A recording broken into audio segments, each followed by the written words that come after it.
Hello, listeners. My name is Charles Scott, and you are here getting ready to listen to another segment of Can We Talk? And I'm here with Charles Scott. Junior, how you guys doing today? How was your week? Maybe you want to lead off and say a couple of comments? Yes, how you guys doing today? Can we talk?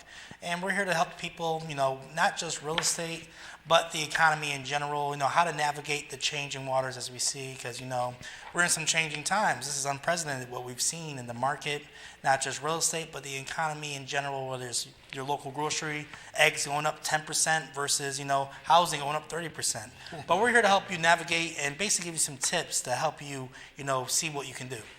Every week we try to figure out what happened in the past week and give you Yes. some information that will help you in the future so that you are able to make some of those decisions or at least understand what's happening out there in the economy, whether it be, hitting your pocketbook, inflation, money that you're spending, how to plan a little bit wiser, whether it may be as far as, your income, finding Yes. a job, and, purchasing a home, or in general, just saving some money. Exactly, which is very important with the upcoming year. Now, that's probably should be the word of the year, but they didn't choose it. But inflation, everybody's learned what the definition of inflation because they were forced to. You see everything going up, whether it's gas, your groceries, or certain purchases in this clothing store. But the thing is, to keep up with inflation, you also must pivot and make a new strategy. And today we're going to be talking towards homeowners. Homeowners have an ability to do multiple options, whether it's tax write-offs or what HELOCs, which we call them. Yes. And people may say, what's a HELOC? A HELOC is a home equity line of credit, which is what you go to your bank and you sit down and you say, okay, let's say I have a house worth $150,000, and over time it grows to $200,000. I'm like, wow, I have some equity, but I won't want to sell my house or refinance, but I still want to take advantage of this equity. So what the bank will do is then sit you down, check with your finances, see how your payment history is, your credit, and they say, okay, what we're going to do is give you what we call a HELOC, which you have experience with also. Yes. On top of that, the most important thing with a HELOC is what you do with the money. Yes, very important. And, when I say what you do with the money, one of the nice things about a HELOC or home equity line of credit is that you have access to the money. Yes. But it's not like where you go, let's say, for example, like Charles just said, you have a $150,000 mortgage, your house is worth $250,000.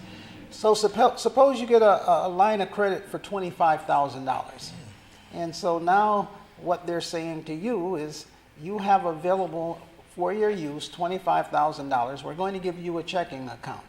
And we're going to give you the check, what do you call it? The checkbook. Yes. So you can write out checks against that $25,000. They don't go and just deposit the $25,000 into your checking account, but they give you a checkbook and you can write out checks, and you might write one out for $1,000, say, for example. Now that means you have $24,000 left to use. And you have to pay back the money. The monthly payments start once you start writing out the checks. However, if you only take $1,000 out of the $25,000, now they'll only bill you for that payment based on just that $1,000. Correct. Now, let's say you see an opportunity. I always say use your home equity line of credit for some type of advantage or opportunity where you see where you can make more money with the money that you're spending. Exactly. Let's say, for example, loan consolidation. That's a good one. Yes. Especially in these times. Let's say the interest rates on your credit cards have soared. Interest rates are sensitive to variable rates. So let's say you have $10,000 in credit card debt. Now, the interest rate on your credit cards is 20%. So you're paying 20% interest rate on that credit card. Let's say your monthly payment is $600 a month for the $10,000 that you have on the credit cards. You're paying $600 a month payment. And you got a payment here, and let's say you have, say 6 credit cards, $1,000 here, $1,200 here, $1,500 here. So you're paying interest rate on all these different types of credit cards. So now what you do is you take your home equity line of credit, you take $10,000 out, you pay off all those credit cards. So now don't cancel them. Remember, I Don't didn't cancel say 'em. cancel them, because when you cancel your credit cards, it affects your credit score. Correct. So you pay off all of the credit cards, and let's say your home equity line of credit, your interest rate is, let's say, 8%. So now look what you've done. You've turned around and got rid of all the credit cards that were charging you 20% and traded them in for an interest rate of 8%. Exactly. Now, people may say, well, what's the difference? I don't really look at the interest rate. I just make the minimum payment, Mr. Scott. But what they don't realize is when you look at that difference, you're going to save so much money in the long run versus an 8% interest rate versus what you were paying originally, 20%. And I see some credit cards, due to Federal Reserve increasing interest rates, going to 30% for their credit cards. That's right. I was being generous. Yeah, I said 20. I've seen 39.9 APR. I'm like, wow. Can you imagine that? And also, they started some time ago on your credit cards. If you'll notice, if you pay the minimum payment, it'll tell you how many years it will take for you Yes. to pay off that credit card. If you go out and buy the big screen TV, by the time it's in the junkyard, you're still paying for it. Exactly. It'll be 6-7 years later. 6-7 years, you're still paying for that item.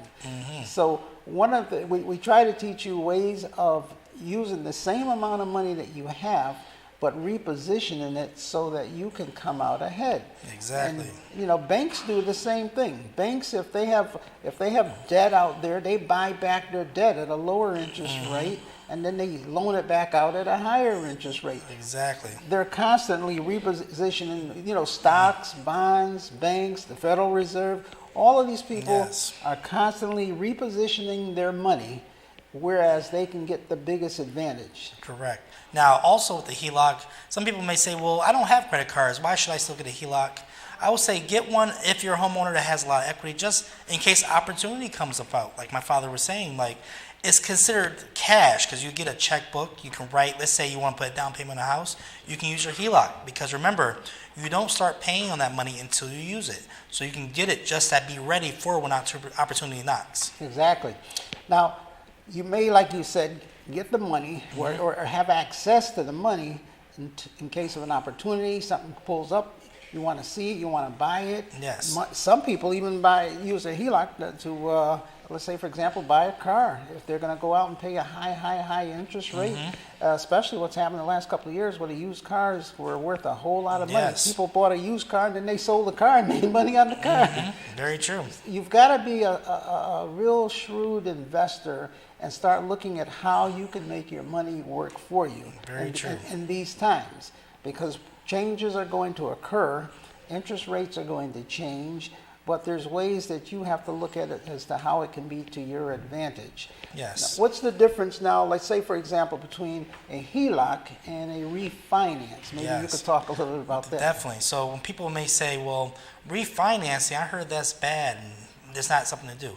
No, refinancing is what happens when you have equity in the house and you access equity by getting what they call cash out refinance. For example, let's say you bought a house for $200,000, and let's say over the next, let's say 15 years, you pay half that off. So right now you have $100,000 worth of equity, you owe $100,000, but let's say you want to pull out that money and use it for something, maybe to buy another property. What you can do is have a refinance, which what happens is they're going to basically take out the cash, give it to you, and add it back to your balance. Now you may say, I'm back to where I started. Not so, because let's say you refinance for a lower interest rate. You have a lower payment, and now you have cash. You have $100,000, and people may say, well, what am I going to do with that? Opportunities. You can use that to put a down payment on another property. But this is the best thing. Yeah. You're not going to pay taxes on that because it's considered debt. And that's what we call good debt, because at this point, you took out the $100,000 worth of equity, and you're going to use that to build equity with other projects and motions you would make.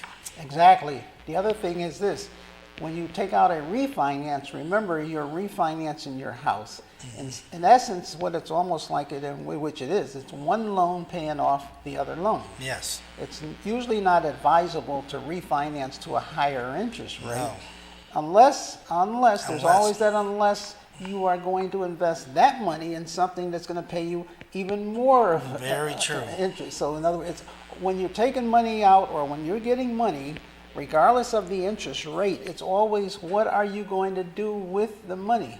If you are going to pay a high interest rate to have access to money, and you're going to double the amount that you are investing, then go for it. Exactly, because that investment right there will pay off what you have there. Exactly. With a refinance, you're paying back the money immediately. With a HELOC, you're only paying back payments for money that you take out of that you access. So Yes. if you have a $25,000 line of credit, you only take $5,000 of that money, or write a check out for $5,000 against that money, you're only paying payments on that $5,000. Exactly. Versus if you refinance and you take out $25,000 after you've paid off your old loan and ended up with $25,000, you are now making payments on that additional The entire $25,000 amount. for the whole 15 or 30 Very years. true. So you got to know, is your investment going to be short term or long Or term? long term. So you have to have a plan and say maybe it's more short term, so I'll get a HELOC. But if it's more long term, hey, I'm buying something larger, maybe I'll do a refinance. Exactly. Always remember this too. You can get money when you don't need money. Always. It's I always. was going to tell them too. Now you might say, "Well, I'll worry about the HELOC and refinance when I find an opportunity." No, it's best to get it set just to be ready for it when opportunity knocks, because you may not know when that is, and let's say the bank may not be in a position to give you an HELOC or refinance when the time comes. Exactly. You know, I always said, and then people always say, "Well, I can always borrow money." They give you money when you don't need it. They give it to the people that don't need it. When you need it, they don't give it to you. That's because in most cases, people wait until they're in debt. They wait until they missed a couple of payments on the bills, or they wait until they're behind, and then they say, "I need to borrow some money to catch up on these bills or pay these bills off." So now you go to the bank. Your credit score was 760. Now your credit score is 580 Yep. because you missed the payments, and now you're saying to the bank, "Loan me money to pay off my bills." Well, now you need the money, and they're not Yeah. going to give it to you. Exactly. Versus if you had gotten a HELOC or gotten the other money, you wouldn't, first of all, be behind because the money would have been there, even if you didn't use it. So you know, a shrewd and smart person always has access to the money when he doesn't need it. Exactly. For the times when he does need it. They call it like a rainy day fund. Then people wait till it's raining to get the umbrella, when you should have the umbrella already ready, which will be your HELOC or refinance. Exactly. And speaking of rainy day funds, you know, a lot of the cities out there right now are going to be going through what they call a reassessment. Yes, yes. So we want to maybe touch on that a little bit today and let people know Yes, what's that's going to happen with a reassessment. You know, by law, just about every city out there, so every so many years, they have to go around and look at all the properties and reevaluate how much of those properties worth. And that's what the city bases the taxes on. So when you get Yes. your tax bill, the tax bill will say, well, you owe so much money on taxes for this particular house. Now, they usually hire a company, an independent company. The Yes. city doesn't have someone sitting in City Hall behind a desk, and then he gets in his car and he rides around with a notepad looking Well, that one looks good. looking Check at it off. 50,000 homes. no. He ain't got time for all that. So what happens is that they hire a company, and this company can work in multiple states. Exactly. They can use drones. Right. You know, They could be based in Las Vegas, and they say, "Oh, Meriden, Connecticut. Okay, we're going up 10%." Exactly. Just like Google Maps, you know. Very true. They send a guy around with the camera on the top of the car, taking the picture, and then they send the drone up. They measure the size of your house, Exactly. and then what happens is they put all this information together, and then they come up with a value for your house. So a lot of the cities right now are in the process of, usually it's every 7 years, every 10 years, and the different cities have the different, years in which they have to do the assessment. Correct. So I just want to make everybody aware out there that many people have seen their values of their houses, escalate tremendously. Very tremendous. So everybody's happy. Actually, there's no money in your pocket until you actually sell. Exactly. So if your house was worth, let's say, 150, and now it's worth 300,000, that's good. Everybody's happy. Oh, my house is worth twice as much money. Well, actually, it's like a stock. You don't make any money until you sell So you it. sell it. Now, not only are you smiling, guess who's really smiling? The city. Because think about it, the city is dealing with inflation too. Things are costing more money. They have to increase payroll, the supplies, they clean the streets, they fill the potholes. Now they're going to say we need to increase our books. So they're going to do a reassessment on these properties. And I see a trend of taxes going up in every county. Exactly. So now they come around and, you're smiling and you're standing outside your house. My house is worth $300,000. But remember, you're not selling it, so therefore it's worth it on paper. Correct. So now the city comes along, the city says, oh, well, usually the assessment is like 70% of whatever the value of your house is. So last time, your house was worth $150,000. So let's say they might have had it assessed at $90,000. So now, depending upon what your mill rate is, and what that is a factor that the city uses to multiply to get the actual taxes. Correct. So now the city doesn't really bill you on the whole full value of your house. So now, let's say your taxes were based on $90,000. So now your taxes are, let's say, $5,000, okay? So now, all of a sudden, you get a letter in the mail. Oh, congratulations.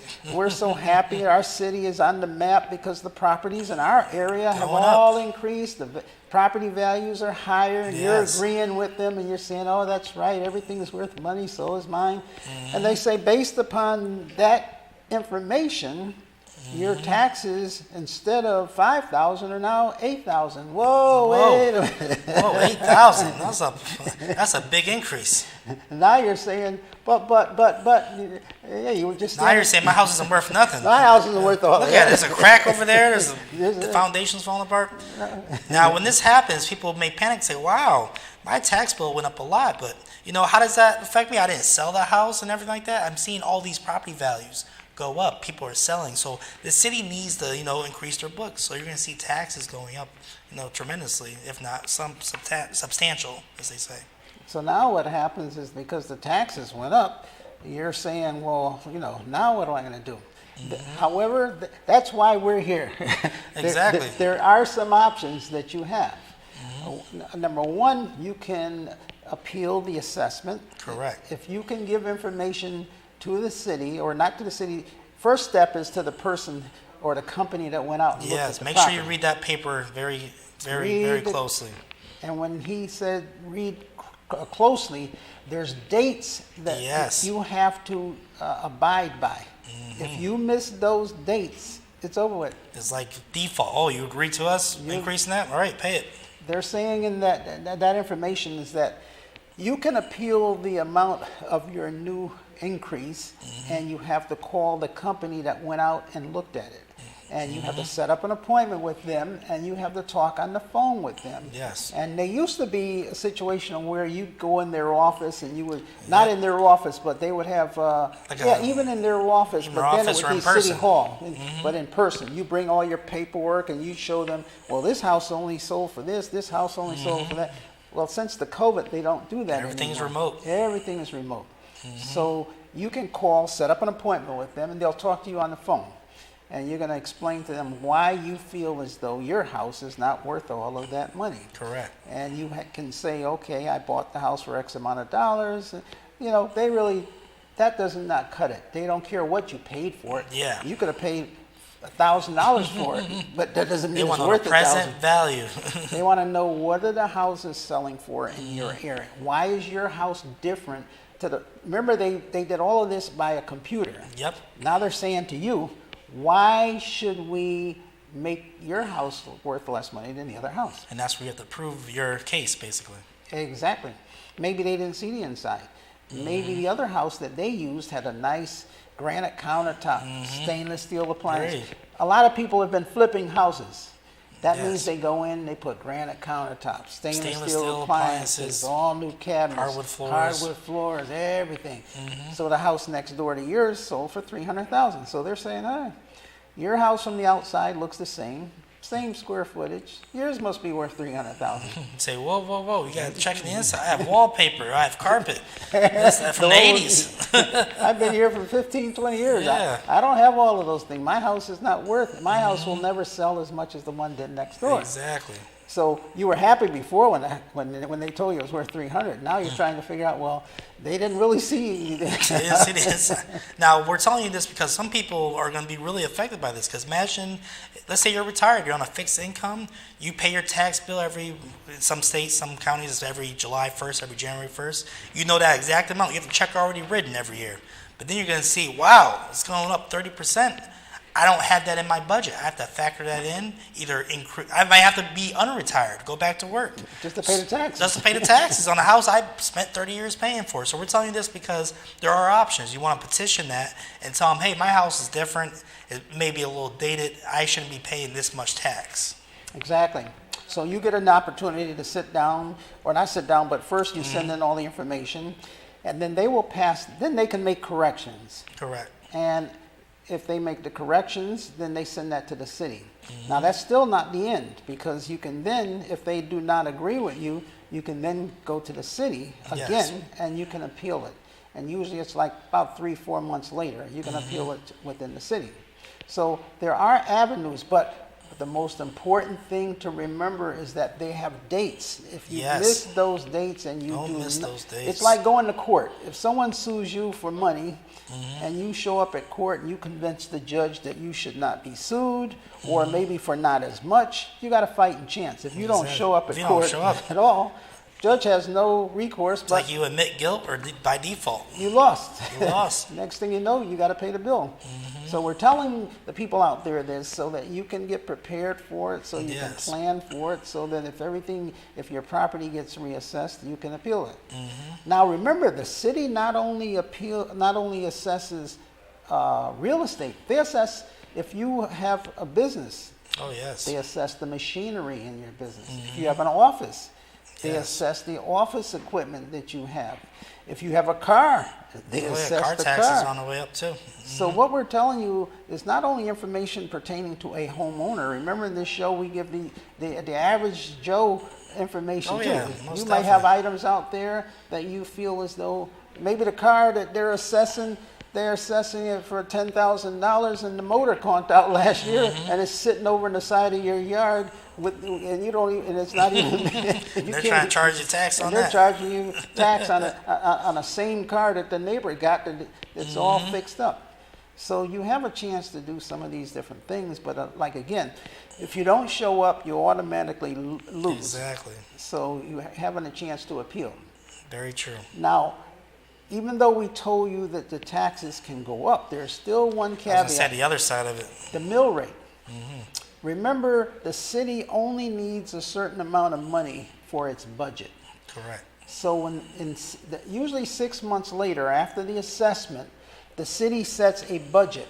That means how much are they going to pay the school teachers, the firemen, the police, clean the streets up, all of the money that the city needs to pay for their bills. So let's say they go in the entire city and they assess all the property at 25% over what it was the previous year. Correct. And at that mill rate, they paid their bills. Now let's say the city doesn't increase any more bills. The same bills they had the last year, but yet the property values all went up. So now the city's really got like 25% more money than they really need, Correct. because they're charging everybody more. So they're going to say, well, wait a minute now. We went up on all these people's taxes and we got all this surplus money that we don't need because our bills are paid. So they then will change what they call the mill rate. Yes. The mill rate, if the mill rate is the percentage that they factor into your increased taxes or your present taxes. So they may reduce that mill rate by 20%, Correct. so that they still have enough money to run the city. So even though the property value went up, They'll adjust the the mill rate. rate went down times the factor, so your taxes may go up, but not double. Exactly. But the whole secret here again, show up at the budget hearing. Yeah, When the just saying. city sets their budget, that's when they give the city and the voters an opportunity to show up at the city hall to voice your opinion. The city may say, "Oh, you know what? We want to keep that money. We want to put it into a rainy Right. day fund. The mayor needs more money than his salary. All the policemen are going to get a raise. Everybody's gonna bonus. School Teachers, teachers are all going to everybody. get a raise. We're giving everybody in City Hall a 20% raise with the extra money we have." Now, you as a taxpayer may say, hey, that money will do better in my pocket. Why does the city need to get it? So it's good to be active in, I would say, your city's politics, or at least being abreast of what's going on. Right. That's when you see the packed houses where all of the city show up at City Hall and they say, "Wait a minute, you're not passing the budget with that current figure in there. We Yes. want you to reduce the budget. It's padded with too many raises in there." And you'll hear many times, and this happens not only in a city, but in Congress. You Yes. see in Congress where they're fighting, the Republicans and the Democrats are always Hey, fighting back and How forth. about this? They get into such fights, they'll shut the whole government down. How about that? How about that? How about that? So what we're giving you this information out there, now you can start relating to it because you'll hear where it says the budget is coming to an impasse, everything's going to get shut down, the policemen aren't going to get paid, this isn't Exactly. going to happen.